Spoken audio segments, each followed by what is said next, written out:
last class. Really quick. This is all we wrote, right? This is all we wrote. So we have. Hey, Darshan, is the screen visible on all the letters and everything? Yep. Okay. So because in my other class, when you're videoing a class, the screen wasn't visible, so the online students couldn't see. Wow. So you can actually see, or you can read this in the frame. Yeah. Huh, You can check if you want to. Fantastic. Okay. All right. I got to figure out how you do that. Did you have to play around with the optical setting or something? No. Or the lighting or backlight? No. I mean, you could change it to night mode if you wanted to. No, but he says it's already. Oh, I see. You're right. You could If it's a put night it- mode, then yeah. The background's black and the text is white. Thank you so much. That is such a brilliant and simple solution. Yeah, I wonder why I didn't think about that. Okay, let's see. All right. Now I should have done this before in my other class. Or night mode. Where is night mode here? Midnight. Is that it? Yeah, it looks like a night mode. Yeah. But can you? But the font size is all messed up. Hang on. So night mode. How do I increase the font size in night mode? Isn't there like I think it's Command plus. Here. No, I don't. No?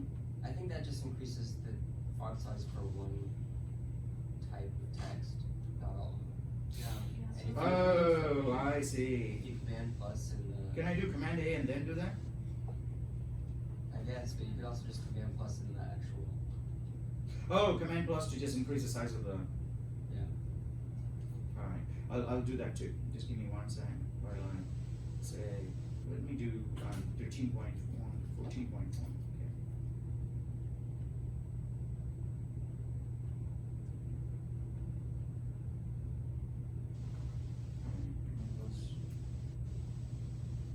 Oh, that's interesting. Yeah, Command plus only resizes that window. I was scared to do that before because I thought it would mess up everything.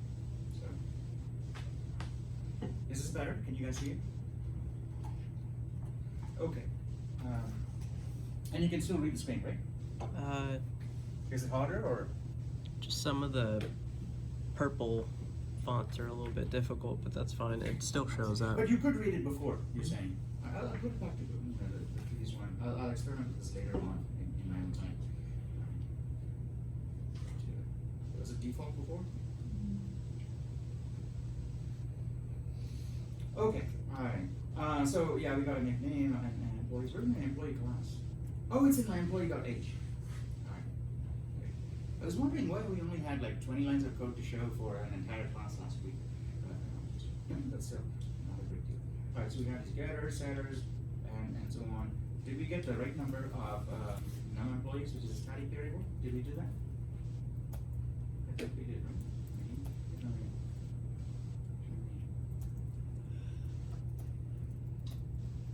Well, we'll get to that. Alright, so here, what we'll do is I'm going to include a vector. I'm going to create a vector of. I hope I know that all of you are really clear on how to use native arrays, right? So did we talk about native arrays before? Now, we won't use native arrays because vectors allow us to get much bigger than native arrays do, and it has a lot of freebies, right? So we'll continue to use it. But if you have any questions about native arrays, you should ask, get it clarified, because questions on native arrays will be there in the exam and in the quiz also. Yeah, By question? native arrays, you mean like non-dynamic arrays, right? Is that what you mean by native? Well, you know, a vector could also be non-dynamic in the sense that, you know, I mean, I could say a native array is basically an array on the stack, meaning your local variable. Oh, And okay. you declare it like this. A native array is like this, and you know, Oh, those kinds of arrays. that's a native array, right? Okay. Because what you're saying there is just give me 400 bytes of memory. You know, and those are my contiguous integers. That's bam, like that. Whereas if I say vector of int,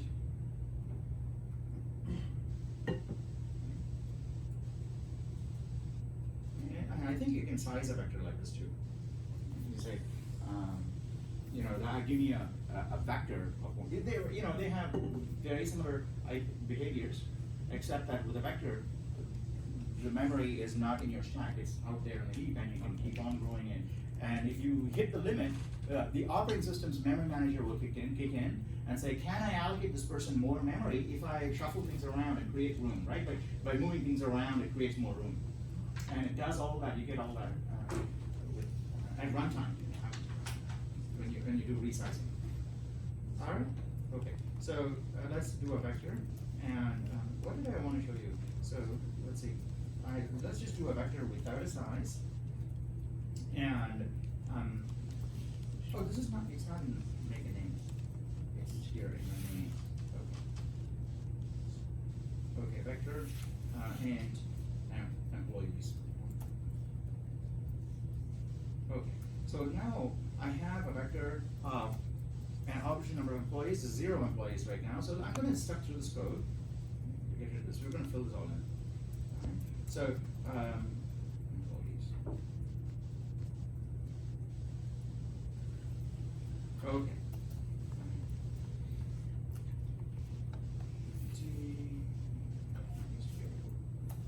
okay. So I want to do vector employees of I. What's set? Is it set name? What do we call it? Why isn't it auto-completing?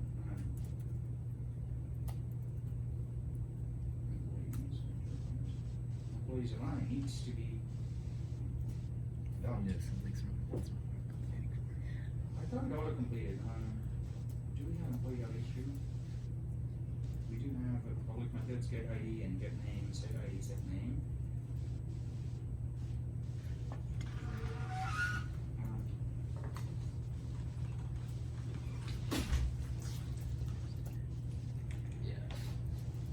Okay, so I can get that for a single employee, but if I did employees, oh, of course. Yeah, can anyone tell me why? You know. Yes. Yeah. Jeez. Okay, alright, so I have a vector of employees, not a vector of int. Now it should autocomplete. See, that's the beauty of working in an IDE. If I was doing this in an editor like Emacs or VI, I would never have got that, right? I would type it in, and only when I compile it, I look at the compiler error and say, hey, something went wrong, right? So that's the beauty of IDE is as you code, you get these, you know, I'm thinking, why didn't I get an autocomplete? Employees of I, now say dot, there you go, I get the autocomplete, okay. Set ID, and that's, you know, try and get in the habit of leveraging the power of the IDE. You know, for a long time when I coded, and even now sometimes, I don't leverage the full power of the IDE. So in effect, even though I'm teaching you C++, appropriately teaching you C++, I'm not coding in the most efficient way it is possible for a coder to code, right? Because, for example, Virginia knows more about VS Code than I do. And if we're coding in VS Code, the same program, right? And we both have planned it out in our heads, this is how we should code it. Virginia would probably code it faster than I do, because she knows the ins and outs of VS Code, and she knows, right, this module needs to be installed, or I can use this hotkey. Is it called a hotkey? Hotkey for things, whereas I have to look it up, and it'll take me more time. So, and part of the reason I think, my own theory, is that I started coding before the age of IDEs. So I got really comfortable with coding in editors and on the command line, you know, and so there's this you know, inertia, you know, and you know, I overcome that inertia over time. But you guys have the luxury of starting without inertia, right? You just get to know the editor, get to know the IDE very well, know its ins and outs, know how much it can complete for you. Because in a future IDE that maybe one of you will build, or maybe someone else, one of my other students will build, it should be possible to just stand here and not have to use my fingers to code. I should be able to stand here and say, well, I want to code, like I'm talking to you. I want to code a class called employee, and it should have a long employee ID. No, make that unsigned long. And then it should also have, every employee should have a name. And create public getters and setters. And then I want a method that would search by ID. So call that method let it return a bool, whether it's exceeded or not. So it should be find employee by ID, and it should take an integer parameter for the ID, right? I speak that, and it should be possible for the editor to just pick it up and bam, give it to me like that, and then I can start from there, right? Now, all I said doesn't require sophisticated AI. You think about it. What I just did doesn't require sophisticated. It's just plain recognition and matching templates, right? It can make a lot of intelligent decisions, and so that is a fantastic assistant for a programmer, right? So, and if you are starting at, so imagine, right? I'm talking about how I'm not using the full power of an IDE when I code, and maybe your students, when you're older, will look at you coding in VS Code with hotkeys and everything, and say, oh, you guys are, you old people are not using the full power of an IDE. Look at how I code. And Virginia says, I'll post a video, a future Virginia's descendants, right? Post a video on YouTube saying, oh, don't use your fingers. Just talk to your computer and it'll code for you. Right? So we're entering the days of magic. It's real magic about to unfold right in front of our eyes. And for most people it'll be magic. Not for people in the know, but for most people it'll be magic, right? Because if you don't know how something happens, you can't figure it out, and it still happens, for all practical purposes, it's magic, right? Arthur C. Clarke, wasn't it? The science fiction writer? Isn't he the one who said that? Any sufficiently advanced science or technology is indistinguishable from magic. Okay, anyway, let's go. I just scared off Darshan, so. What was that? I just scared you off, so I better get to work. All right, employees. I set name. Name. Now, 7-letter name. Let's actually make it a 9-letter name. In fact, let's make it a name with 2 parts. Okay, so let's make it a first name, last name. First name, last name. And the first name can be, 4 letters long, and the last name could be 5 letters long, okay? So, all right, maybe 3 and 5, 3 and 6. And then the name itself, string name, equals first name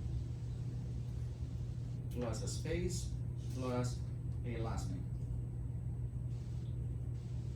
Okay, so we got a name, which is 2 parts, first name and last name, and then we got an ID, we're going to assign it.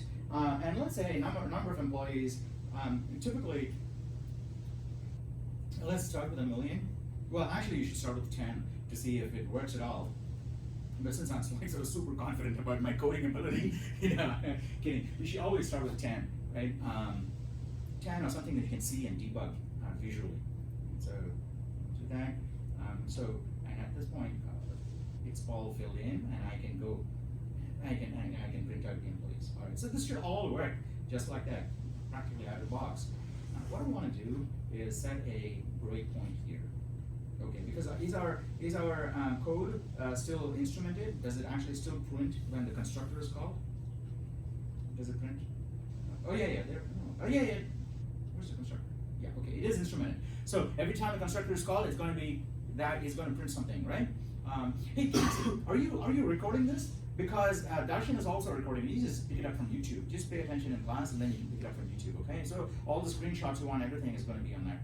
Right? So all of you, right? So you can just put down your laptops. Don't code this right now. Just watch, and then you can code it later. All right. So here we go. I'm going to run it. So it's going to come here and stop. Now remember, last time when I stepped over the line. Oh, geez, right in the top of the. Oh, I see. Alright, this is a declaration. So remember last time when I created the array, it already had called the constructor 10 times, right? 10 times, it already constructed because the array needs to be filled with 10 default paths. Right now, because my vector is empty, no pets have been created. So, however, here's what I'm going to do. When I can't do an employees.set because my vector is empty, but what I'm going to do instead is not employees of set. So I'm going to say employees or employee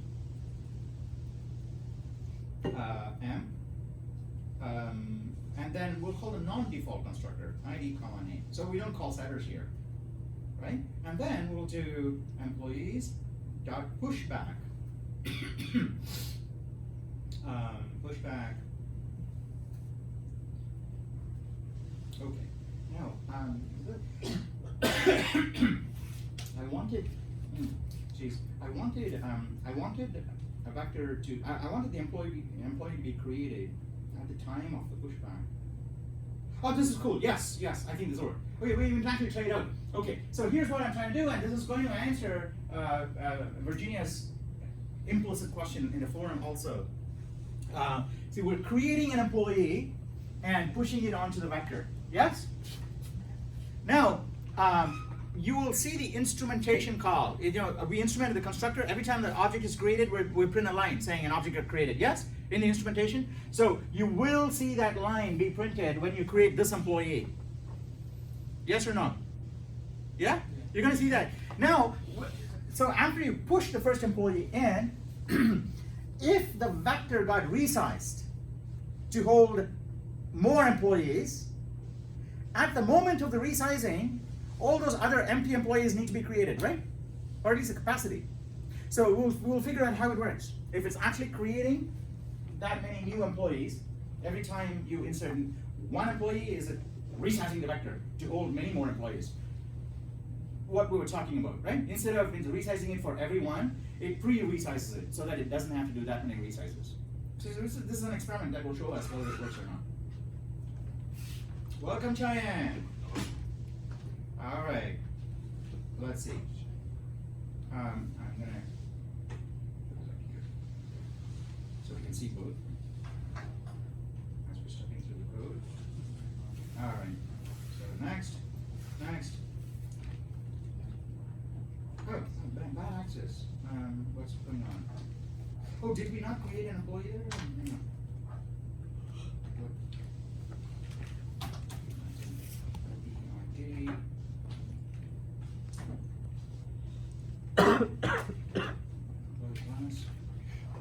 By the way, even though I'm coding, you guys are also free to just look at the code and help me debug, okay? I shouldn't be the only one doing this. All right, so ID is -1. Where's my source code here? Long ID. Okay, that's all fine. In my main, I'm assigning to employees that push back.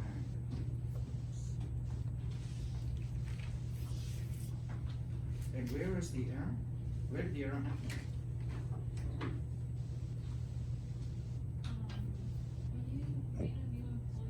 Right there? Did it happen right at in the constructor? Oh, actually, it didn't happen in the constructor. So it's only happening in the push. Right? It's happening in the push, in a pushback. And I think what's going on here is that the vector I thought pushback is, when you program in multiple languages, sometimes you get confused like this. Or maybe my understanding of pushback was that if the vector was not big enough, it'll resize the vector and then do the pushback, right? So, but there's a chance that the vector, it expects the vector capacity to already exist. It's not going to resize the vector; it's just going to push it back. And if that's the case, then you would expect a segmentation violation to happen. Does that make sense? What I just said?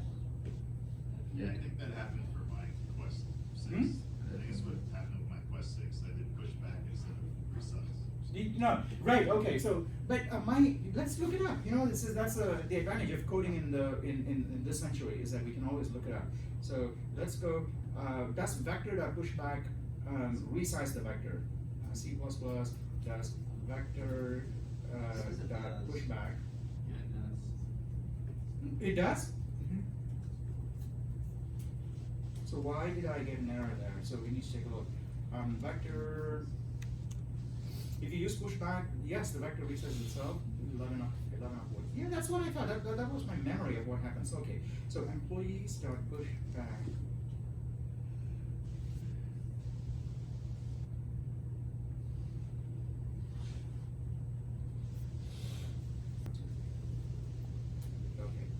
And here, obviously I can't push back, so I'm just going to say, employees of I.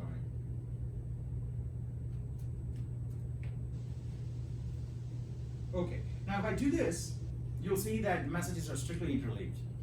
Actually, you won't even see a destructor. You won't even see a destructor until we get to the end, because there's no destroying, right? Everything is allocated up front, you're just filling it in. So you can run it, you'll only see constructing 10 times, right? So let's see if that's what if my hypothesis is correct, right? Alright, so employee was created, and then inside of the loop, there's no instrumentation because the constructor has already been called. There's no destruction, right? No employees are being destroyed. They're just being oh, hang on. Oh yeah, the employees are being destroyed because this temporary thing that we're creating, this one employee that you're assigning to the array elements, that guy needs to be destroyed each time, right? What happens when you assign an object to another object? So these are questions that we ask while we're doing some other project like this, but I think in the process of implementing this, we're learning all these other things that are so important. Because I think it's very useful to know what happens when you assign an object to another object. You know what happens when you assign an integer to another integer, yeah? The bytes corresponding to integer on the right hand side, the exact same bytes, ones and zeros are being copied over to the integer on the left. That's what happens, right? So you can assign complex objects too. You can assign a string, and that goes as a string. But a string is a complex object. It's not, it has the bytes in it, but it also has all other information like the length and everything stored inside of it, right? So what happens when you take an arbitrary object, it's a really complex object, has lots of fields, lots of private, public. So you take that and assign it to another object. What happens? What does the compiler do? How does it set it up? So what happens is that when you assign an object to another object, the compiler will copy each component of this object to that object. Copy, right? So all of the pieces are transferred. That's why later on in CS2B, you're going to implement the copy operator itself. In 2B, you will override the equals, the assignment operator.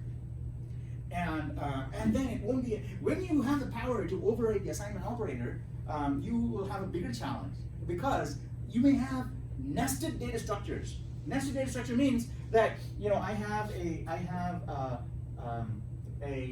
data item, but not all of the data is contained here. There's a pointer inside of here which points to another data item. So this is a linked list, right? So that points to another, right here, and so on. And finally, that says no more. That's null pointer. So that's a linked list. Now suppose I want to create a copy of that linked list. I can't just assign this to the other object, right? Because if I assign this linked list to another linked list here, okay, what happens is that these things which are not pointers, they'll get copied over, okay, and that's perfectly fine. But this is a pointer that will also get copied over. And what is this pointer pointing to? It's the same address, right? This is room number 47. And it's also going to be room 47. That's pointing to the same. So even though you copied an object, parts of the object are still pointing into the old object. So that is called a shallow copy, right? That's called a shallow copy. So in CS2B, you get a chance to implement a deep copy. A deep copy means it's a clone. I give you an object and ask you to copy it or assign it to something else. You give me a completely independent object which can live on its own even after the first object is taken and incinerated. Does that make sense? So making that deep clone, no matter how deep you descend, yeah, Kieran? Would you be reassigning the operator for only the purpose of copying over an object, or What you would typically do is when you create an object, you're going to say, I don't want the system provided default assignment operator because the default operator is going to do this. So you'll say, whenever there's an assignment of this object, use my logic, not the system logic, right? So then you have your own logic. Yeah. So like a shallow copy is like basically there's this object X that has like this memory address, and then there's this float object Y, and both X and Y are both pointing to X's memory address. Yes. Right? And Yeah. then like No. deep one No. So you're saying the memory address of this object is X and the memory address of this object is Y, right? Yeah. So yeah, hang on. Is it like if you copied my hand, it's another hand that's still pointing the same direction, the same object? No. You will get two different objects, Yeah, but they're right? still pointing to others. No, they're pointing two different objects to two different locations in memory. But it so happens, because this copy will happen perfectly fine using system logic, right? It'll give you a brand new object with brand new values, except the pointer inside of that, room number 47, is also going to say room number 47. But room number 47 didn't belong to the new chain, it belonged to the old chain. So only that changes, not x itself. X and y are y equals x. You get a brand new y. But inside of y, there's something that points to something that's inside of x. That's why it's shallow. Shallow means it just looks at the top level. Deep means I'm gonna copy this over, and then inside of this, I'm gonna copy those over one by one, also using the same kind of logic. So it mirrors the entire thing. That's why it's called. You know, when you get to implement that, you'll know, because that is the most common source of bugs I see in 2B code when they get to implementing deep copy. Is that what I do is I create multiple objects using their code, and then using the assignment operator, and then I destroy the original, and I overwrite the original with lots of junk, right? After doing that, the copy should not be affected. After the original is destroyed, the copy should not be affected, right? Because there are two copies. But if you did a deep copy, they won't be affected. But if you did a shallow copy, when the original is gone, some parts of the new ones are also gone. Then you get segmentation violations and code dumps and all kinds of nasty things happening. So that's a great way to get familiar with the deep copy. And you have to do a lot of deep copying later on. Actually, maybe that's not true. Yeah, sometimes you have to do deep copying. When you're dealing with graph data structures, you want to copy one graph to another, so it's better to. All right, so you can see it's strictly being interleaved here, right? So I can just step through, and you'll see. So one of this and one of that, one of this and one of that. Right? And then at the end, if you print the names. Oh, why did I print the names? Isn't it supposed to print these guys here?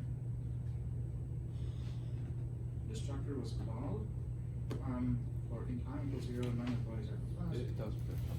It does print them. It just it's above, Where? it's above Oh, the here, destructor. here. Oh, the destructor. Yeah, it's scrolled out. Yeah. Yeah. Yeah. There you go. We got names of employees, first and last names. Cozy Maluch. Ibo Wigizut. Ojo Wigizut.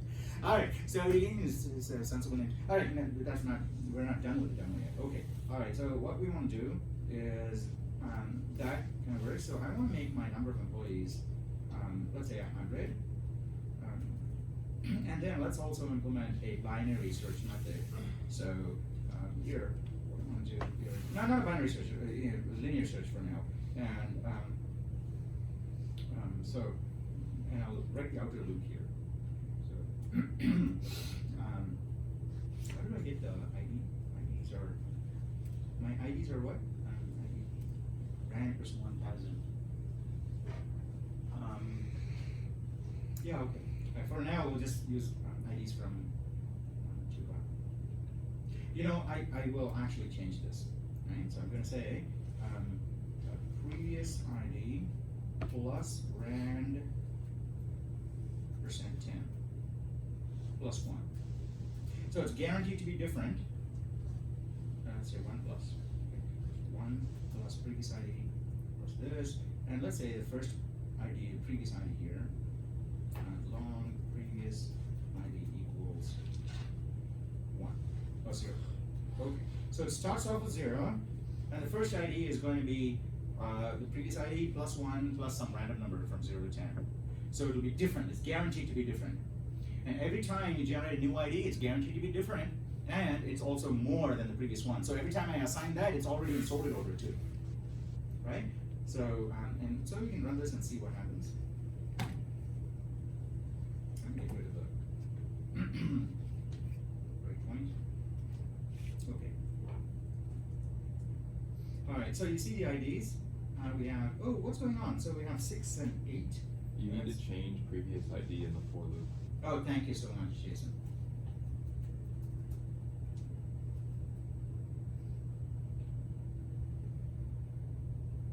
There, that's much better. Okay, so we got ID 6, 14, 28, 20, and so on. Okay, so they're all okay. And so what I want to do now is implement a search method. So I'll say, no, I want my search. I'll write comments here. All right. So linear search, find an employee by ID and return the index in the vector, in the given vector, where the employee record can be found. Oh, exists. Okay. Or -1 if not.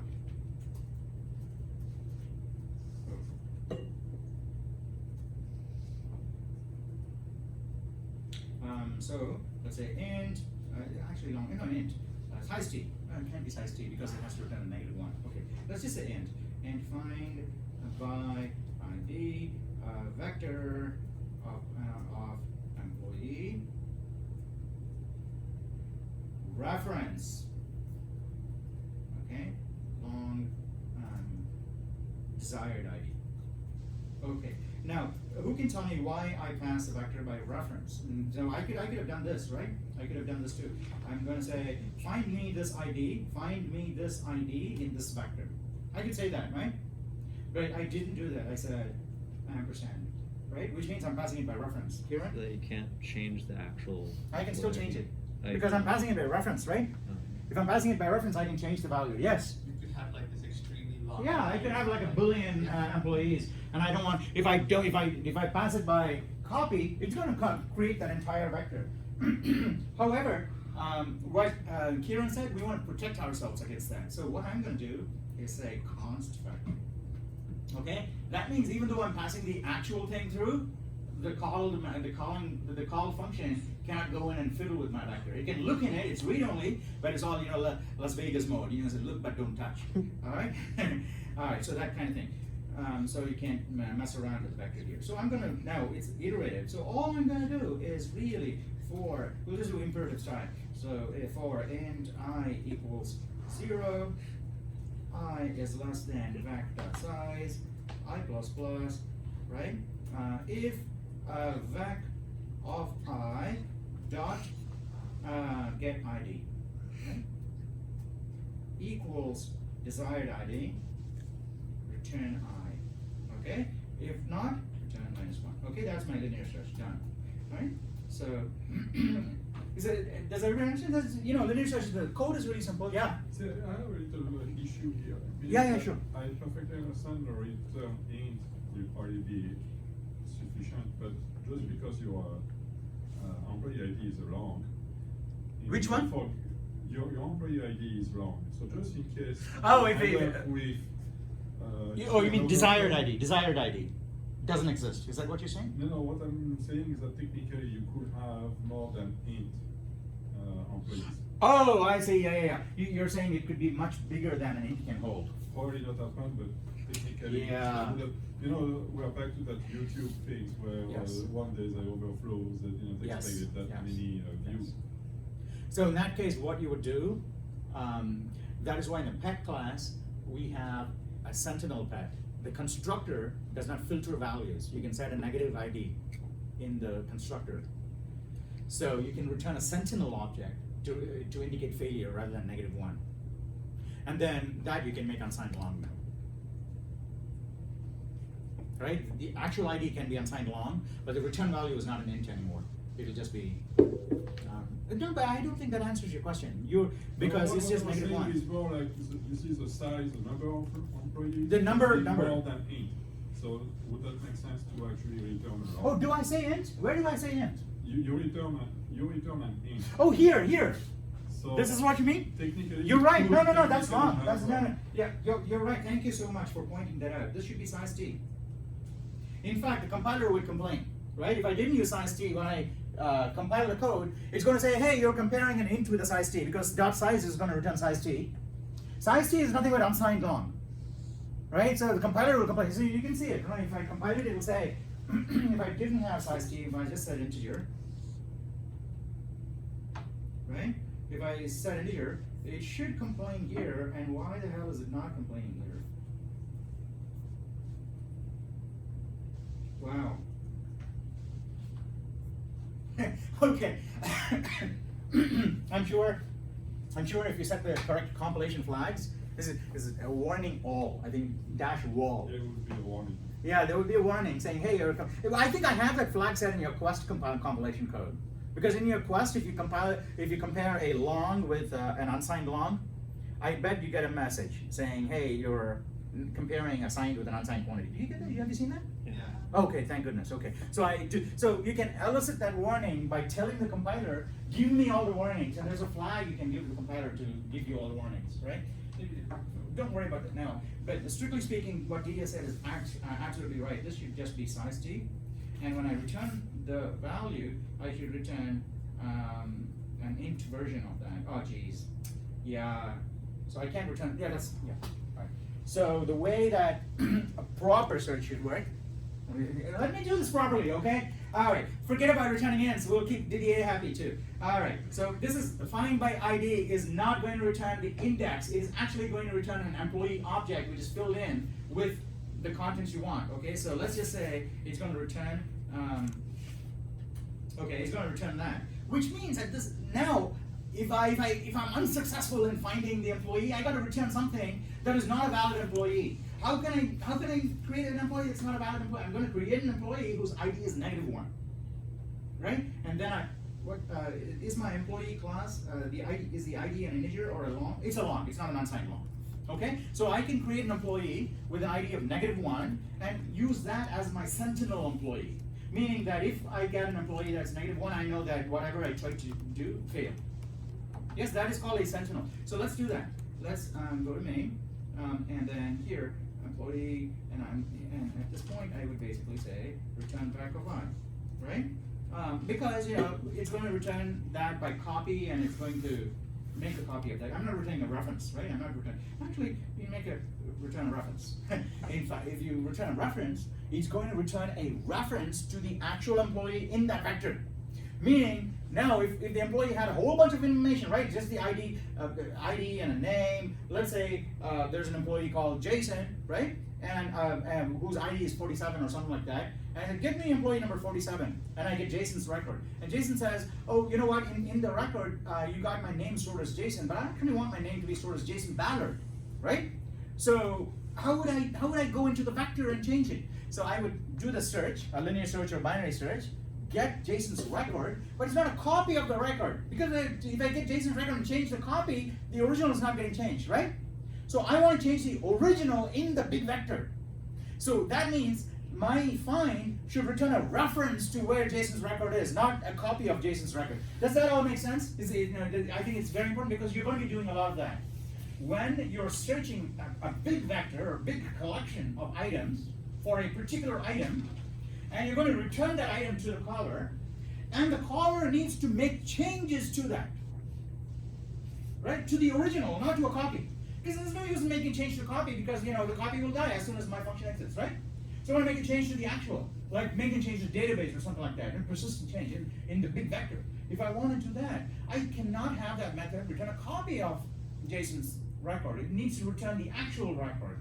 So that's the case. What I would say, this function, please don't return a copy, return the actual employee. Now, because I'm returning an actual employee, it'll succeed if I actually find the employee. But what happens if I don't find the employee? What employee do I return, right? So you may be tempted to think that, let me create an employee here. I'm going to call it Sentinel, okay? Sentinel, oops, hang on. Okay. And give the employee, what are the constructor parameters? I think -1, maybe. Right? Okay. Hang on. Binding value of const value type. Okay, so I just need to make this const. Okay. Good. Alright. So what that means, you saw that message? Did you see that error message? What it said was, it's also nice, right? It all inspires confidence in you that you can fearlessly use the compiler because the compiler is looking out for you. It's always saying, little things. It's catching and saying. So here you go. Find by ID. Now, if I said no const qualification on the vector, so these are the little things you have to. Every time you're writing any code, these little things, right? Experiment, change little things and see, does a little change make a big difference or a small difference, right? You got to get that in and see what's going on. It's because it's all really useful. So if I said the vector is not a constant vector, meaning that this guy can go and manipulate it and change the contents, then you see I don't have an error. Because it said I can return a reference to it, that's fine, because, you know. However, if I said this is a const vector, I can't change it, now it'll give me this error here, saying, hey, you said you can't change the vector, but you're returning a reference to something inside of it, to someone who may change that. So I'm not going to let you do that. See, how cool is that? It's tracking things down several levels and saying that what you did could result in an error long after you've done it. And it's tracked it down for you. And, you know, so those are things that, you know, amazing power of the compilers that you can leverage. It saves you time. That's what it is. All of these are time savers. So you can get to where you want faster. Right? Because otherwise, you eventually do this anyway. You look it up on Google or go to Stack Overflow, you'll find the right way to do it. But imagine, right? That would have taken you 40 minutes. And so that's, yeah. All right, so great. So I want to make this a constant also. No, let's remove the constant qualification so that now I can find the employee, get the record, and I can also make changes in it. We'll do that and see that it actually happens, okay? So, all right, return the vector. Now, if it doesn't exist, now I want to return the sentinel, right? Return sentinel. Now, this is wrong. Now, why is this wrong? Someone tell me why this is wrong. Because I got a sentinel, and the sentinel employee has an ID of -1. So in my main code, where I try to, well, here I filled it out, right? So here I want to have a user interaction loop. And here I'd say while true, okay, print a prompt, cout, and enter ID. Okay, and then oops, yeah, there you go.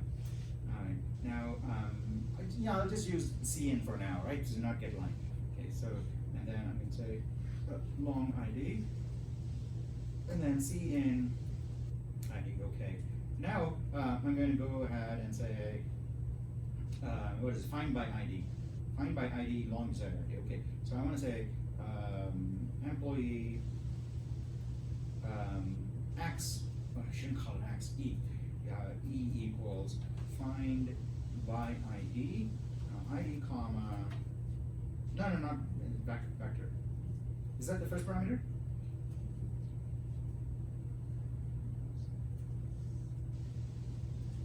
Okay. Now, let's say cout, right, now here I can say if E dot get ID, why is it not auto-completing for me? Oh. It thinks it's all part of some string.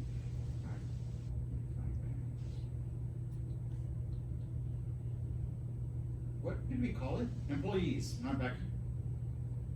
Employees. You guys should tell me, right? Well, since you're not pointing out the bugs in my code, you're not paying attention. Is that a safe assumption? Right, I'm coding wrong, and you got to tell me, hey, you got a bug. Okay. All right, find by ID. What's a no matching function call for find by ID? What did we call it? It is find by ID. Vector employee. I passed the vector and the long desired ID. All right. So I pass the employee vector. Do you need it as a reference? You mean pass by reference? It's already being passed by reference right here. Oh, okay, so you don't have to. Yeah, and it's long. It's not able to find the function for some reason. Maybe you can try Employee. like brackets. Hmm? You could try maybe check like your brackets. Oh, yeah. I think I know what's going on. I mean, I can tell you what's going on if you want. Because it's, Hmm? you need to put employee in front of it.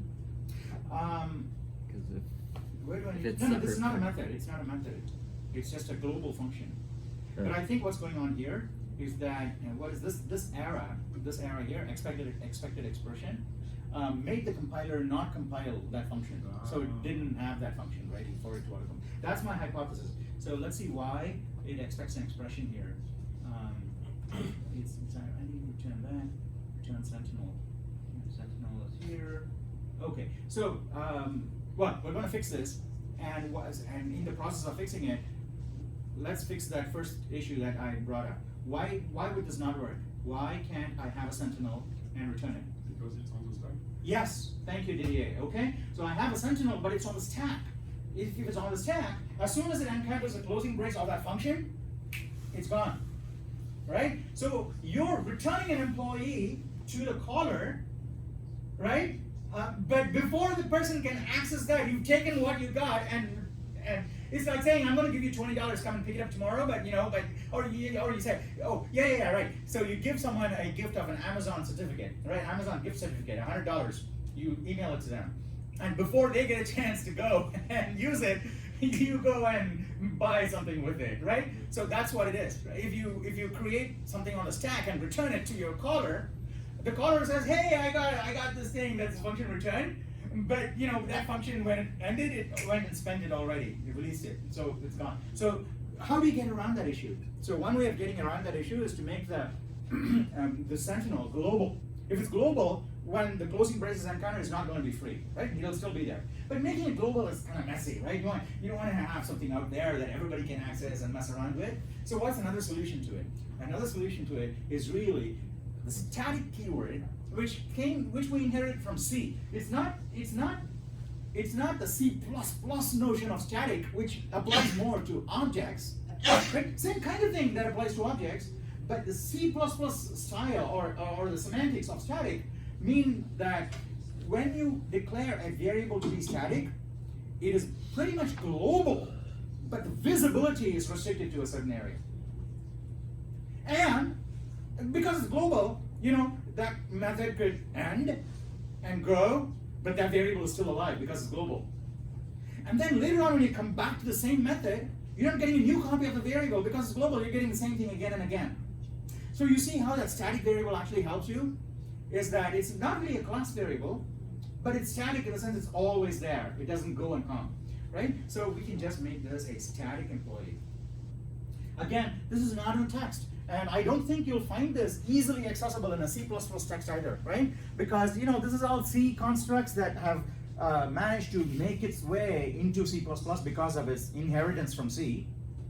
So most C++ textbooks won't even talk about this, but this is such a useful thing to know, right?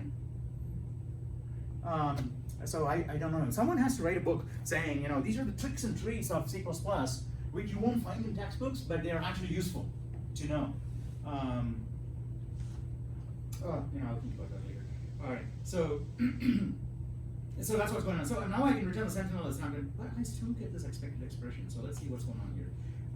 Why do I have? Let's see. All right, so there is no brace there. Return Sentinel. Static. Hmm? The function is not static. The and you're function doesn't need to returning be a static. The function doesn't need to be static. So in Java, if you're manipulating, people get into the habit of making that also static, but this function does not need to be static. It's a regular function, which is, oh, you know what I'm thinking? I probably accidentally pressed Control+S or some invisible key. That's the only thing I don't like so much about Xcode right now, is that if you hit Control+S, suppose you're accustomed to some other editor like Emacs, right? Or some other editor where you have to, or Word even, right? You have Control+S or Command+S or something like that to save the file. Programmers always get into the habit of saving frequently, right? So unconsciously, subconsciously, they might be hitting Control+S often. Now, the problem I found with Xcode is that it doesn't reject the Control+S as it rightfully should do, or complain, right? Or put it there and show me there's a Control+S there. It puts it in there and it's invisible, so I don't see it, and I can go to compile it and it gives me this weird error about something that I can't even see. It's invisible. So let's try that, right? If my theory is right, if I just delete this line and then put it back, it should go away. Well, it actually did. So that was it. Is it? Okay. Let me hit Control+S again and see if that, yeah, for a scientist, it's not enough to, prove their theory. You got to do break it and make sure it doesn't break. You have the best programmers. Who are the best programmers? Who are the best scientists, right? So you take Albert Einstein.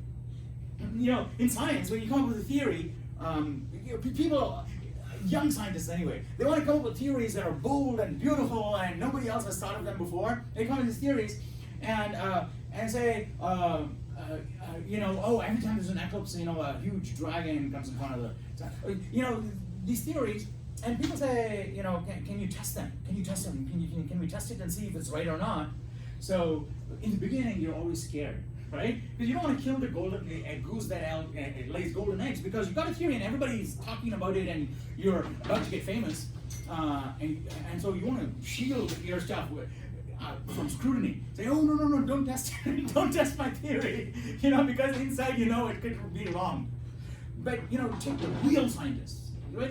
Those are wannabe scientists. You know, wannabe scientists will say, I got this theory, don't test it. Okay? But a real scientist will say, I got this theory, can you guys please test it? If none of you wants to test it, I'm going to test it, right? Because I want it to be tested, and I want everybody to test it. So take Einstein, right? So he made this remarkable prediction that light, you know, you can't even see light, right? You see with light, you can't even see light going through. This is a brilliant observation about light, right? So, so you look into the night sky. You look into the night sky, and it's dark, right? No stars, and you can say there's no light there. There's no light, right? It's all dark. But actually, if you think about it, it could actually be teeming with photons, right? Maybe there's a star there, and huge beams of photons going from there to there, right through. And you don't see it because it's not coming at you. You will see it as soon as an object wanders into the path of the light. Then that object will reflect the light and you can see it. So that's why when the moon is shining in the sky, there's light all around the moon, but you only see the moon because the moon intercepts and reflects the light back to us. That's how so the sky is teeming with photons. You can't see it unless those photons somehow make it into your eyeball. Yes? So Einstein said, this thing that you can't even see responds to gravity. All right? So, you know, if you take a human and say air has weight, there's actually a very incredibly beautiful experiment. Someone said, you know, how much does smoke weigh or something like that? How do you find the weight of smoke? Apparently, someone did a very clever experiment to, you know, weighing a cigar before it's burnt and after it's burnt, or something like that, weighing the ashes, and I don't know, some incredible experiments. But you know, scientists come up with these incredible experiments. Even you have to look up the experiment of how scientists established, or you know, came up with a theory that crows, the bird crow, the crow bird, can count up to 7.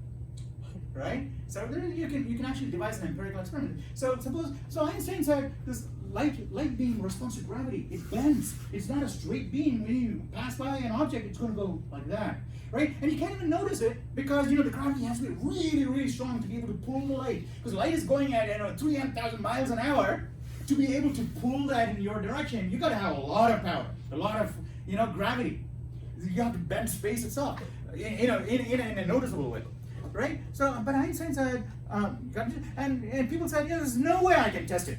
Right? That's why people will say, you know, you came up with this general theory, you said that light is going to be bent by gravity. Yeah, okay, but I don't know if you're true or not. You know, I don't know if you're right. There's no way to test it.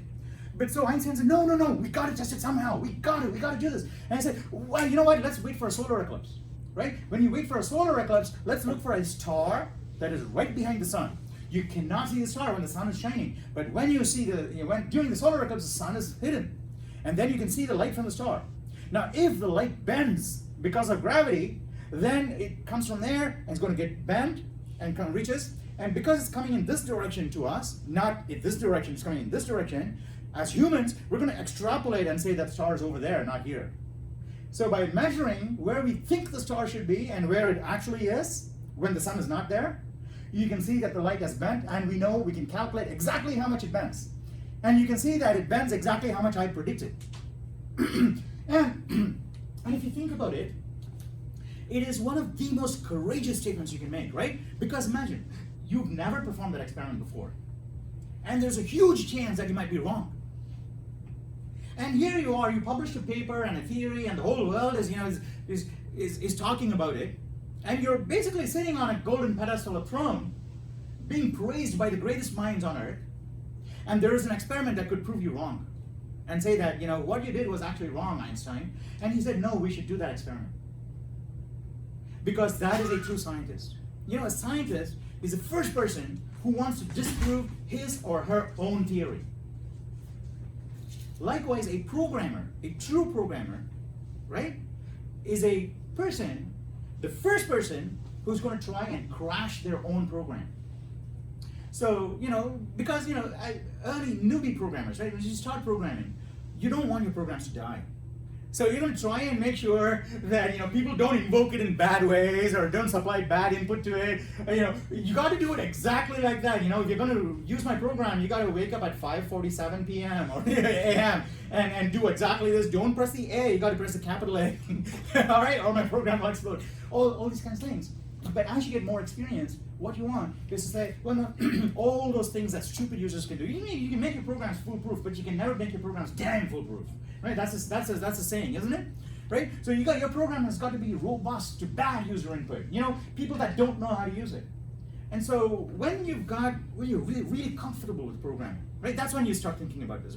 Because when you're not comfortable with it, you don't want to go down the dark alleyways, right? Because you're not safe. You don't know. I might get mugged if I go there. Yeah?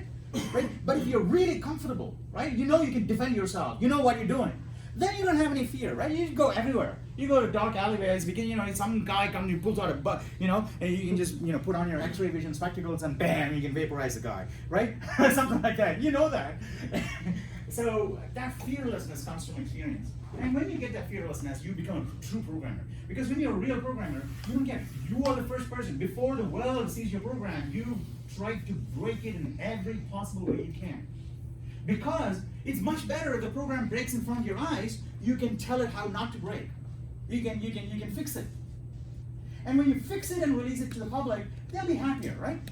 Better chances that your program won't be deleted. So the best programmers always try to craft their own code. Okay.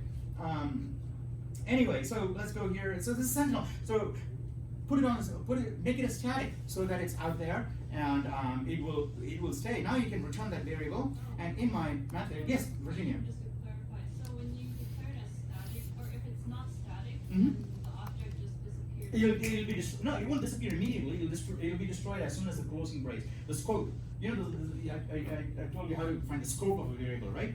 A variable, the life of a variable is from the point where it's declared until the matching closing brace to the immediately preceding opening brace. That's the life of the variable.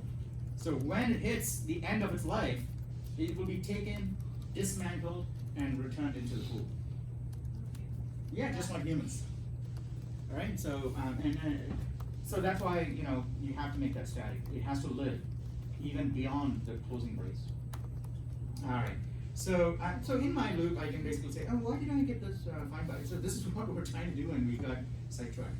Why? One more question. Yeah, sure. Go I ahead. remember you changed the vector, the employees vector, into the native array. I don't know if you changed. Oh, did I do that? Oh, thank you. Yeah. So to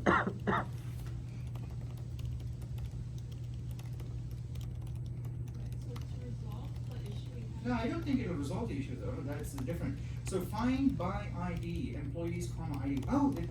No, but of course, yes. Thank you so much. That is the reason. That is the reason. Because the reason is because I completely forgot.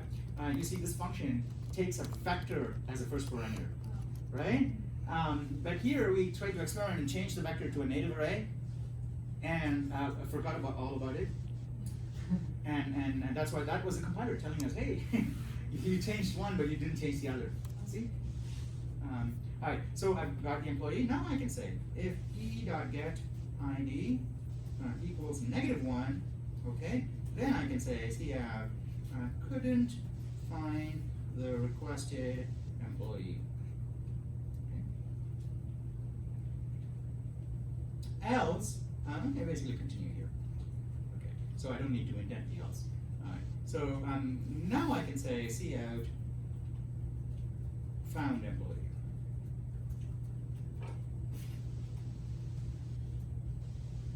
E, is that just E? Okay, that's, oops.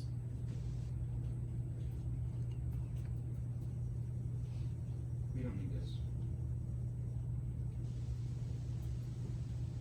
Oh, I hit Control S. Okay, alright. Yeah, that's the only thing I don't like about Xcode. Not the only thing, but I mean, they've done such a marvelous job everywhere else that this seems the Control S thing in the invisible characters. Okay, this is actually ready to go with linear search, I think. Let's try that. We'll put a breakpoint here, run it.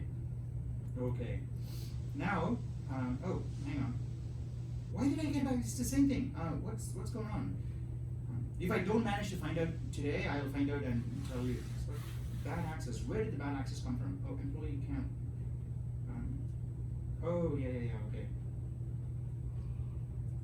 Did I do pushback or just assign? Yeah, okay.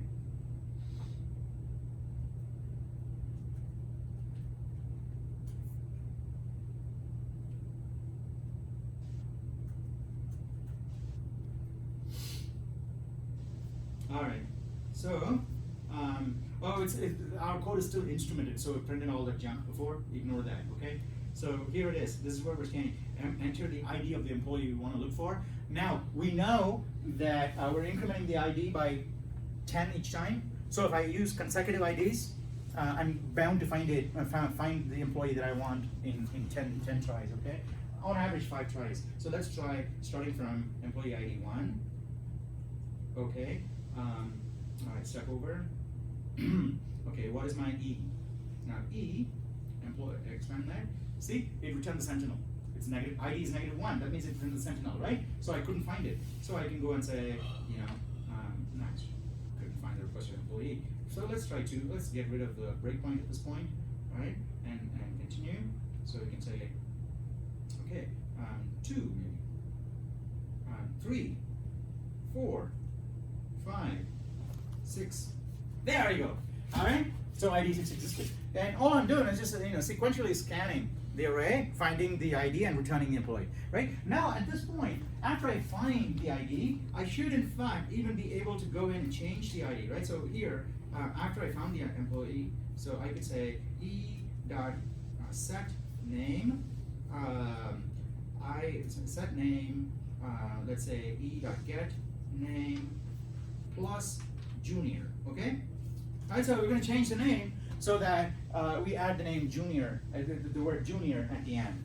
I think it needs to be space junior. Okay, so not only are we finding the employee, we're taking the employee, but it's a reference, and we're going to change it so that it actually changes the original, right? Not a copy. So, and we'll see if that works. Okay, so let's run this.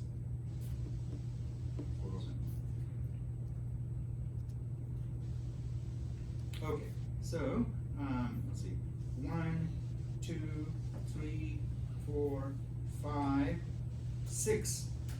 Okay, so it found Koz Imoluch, right? That's the name of. Okay, Luke, can you see it? How do I increase the? All right, I'll just do this.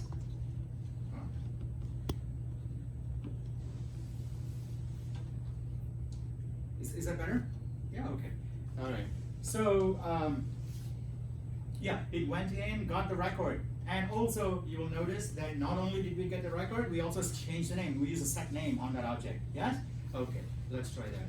So I'm going to find employee number 6 again. Right, 5 does not exist, obviously, so it should say not found. But 6 should have a different name.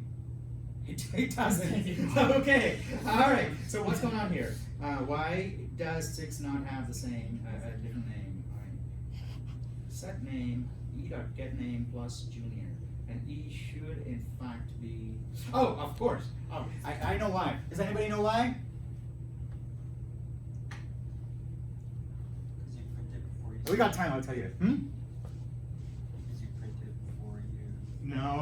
No. It's very subtle. If you find it, I'll give you a point. Okay. If you find why, I'll give you. How about 2 minutes? Okay. I'll give you 2 minutes. If you find the reason and tell me the correct reason, right? It has to be 100% correct. Right? You can't say. Oh, it's approximately right, no point. Okay, if you give me the exact answer, I'll give you an extra credit point for your quests, not your total, just your quests. Okay? So tell me why I couldn't do that. Just look at that. Can you scroll down to the bottom of the output?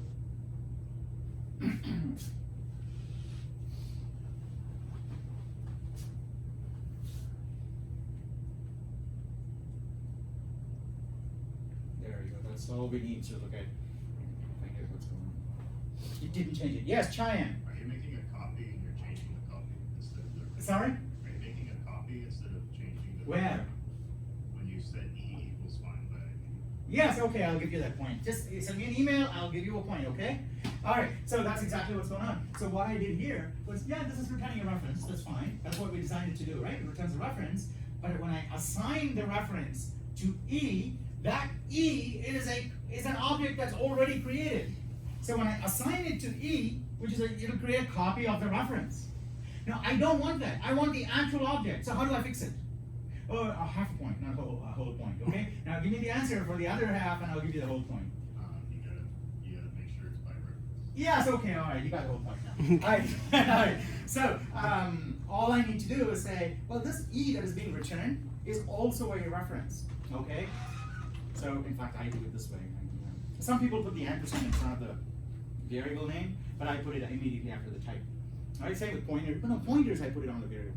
Okay, there's a reason for that. I'll describe that later on in a couple of weeks. But this way it should work. Yeah, because now I've got the object from the array and it's also a reference. Now if I run this, let's see. Now it should add junior at the end. Right. So what was the let's do 5 again. Okay, didn't find. You know what? I'm gonna. I was going to clean up the instrumentation so we don't see all that junk. But let's say 6. Okay, 6 goes in Moluj, all right? Now I'm going to find 6 again. There you go. Okay?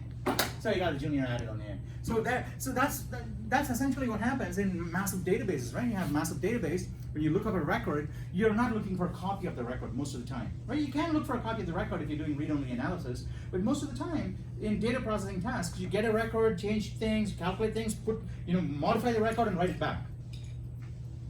So in those cases, it actually helps. You get a reference to the record than a copy, so you can write it directly into the thing, into the object. You get the object and you can change it. Right? Does that make sense? Okay, now we got 10 more minutes, which is more than enough time to learn about binary search, okay? So I want to implement, I can implement binary search too, but I'll talk about binary search, and then maybe we'll get some time to implement it next class. So binary search is, in fact, rather than implement binary search today, let's play a really quick game, all right? And then we'll take the spirit of the game and implement that as binary search next class, okay? So here you go. You're gonna get together in pairs, okay? Two people teams, or 2 or 3, and we're gonna play a little game. Hey, Pierce and Jason maybe, okay? So one of you is going to be a game show host, and the other one is going to be the player. And you can change. You can swap roles, okay? The host is going to pick a number between 1 and 1 million, okay? An integer, not a floating point number, an integer between 1 and 1 million.